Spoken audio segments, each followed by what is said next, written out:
স্বাগত জানাচ্ছি তোমাদের সবাইকে।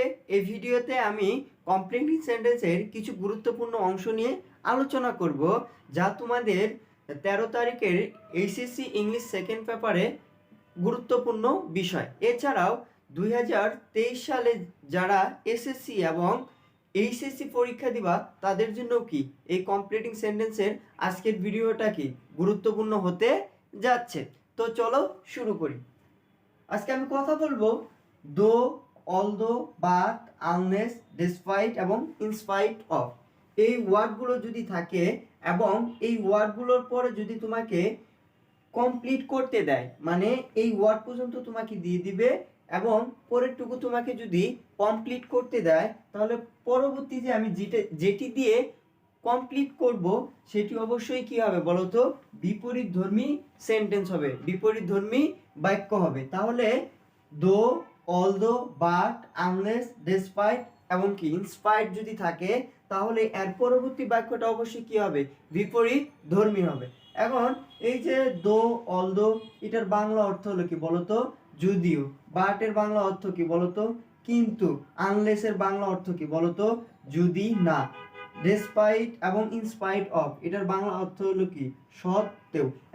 এখানে একটা জিনিস খেয়াল করবা, যখন ডেসপাইট থাকবে এরপরে কখনোই কি অফ থাকবে না, এবং যখন ইনস্পাইট থাকবে তখন এরপরে কি অফ থাকবে। তো এই ওয়ার্ডগুলো দিয়ে বিগত সালে যে প্রশ্নগুলো এসেছে সেগুলো আমরা এখন সলভ করব। নম্বর উদাহরণটি দেখো, দো Bangladesh is a small country, যদিও বাংলাদেশ হলো একটি কি ছোট দেশ। এখন এখানে আছে কি দো আছে, আমরা জানি যখন দো ব্যবহার করব আমরা এর পরবর্তী যে বাক্যটা লিখব সেটা হবে কি বিপরীত। এখন দেখো, দো Bangladesh is a small country, যদিও বাংলাদেশ একটি ছোট দেশ।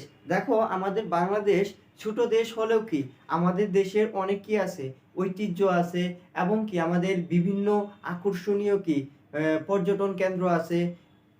এইসবই কি আমরা এখানে বলতে পারি, এখানে আমরা বলতে পারি। এখন দেখো এই যে বাংলাদেশ, এই বাংলাদেশকে মার সাথে তুলনা করা হয়, সেই জন্য এর প্রোনাউনটা আমি শি ব্যবহার করতে পারি, দিতে পারি she has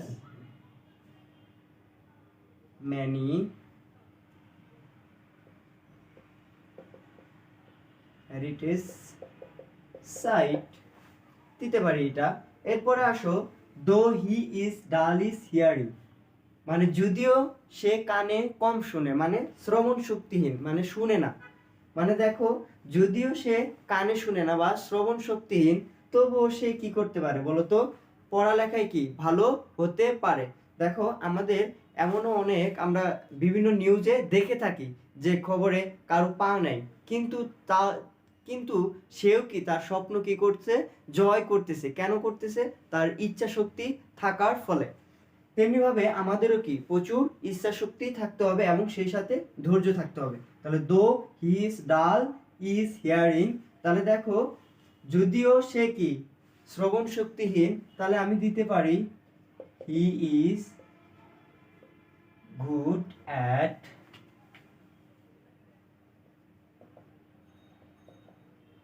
writing and reading, সে পড়াশোনায় কি অনেক ভালো বা দক্ষ।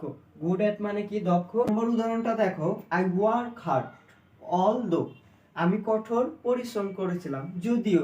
দেখো আমি অসুস্থ থাকা সত্ত্বেও কি আমি কঠোর পরিশ্রম করতে পারি, সেটাই আমি এখানে লিখতে পারি। অথবা আমি কঠোর পরিশ্রম করেছিলাম তারপরেও কি আমি আশানুরূপ কি পাইনি, ফলাফল পাইনি।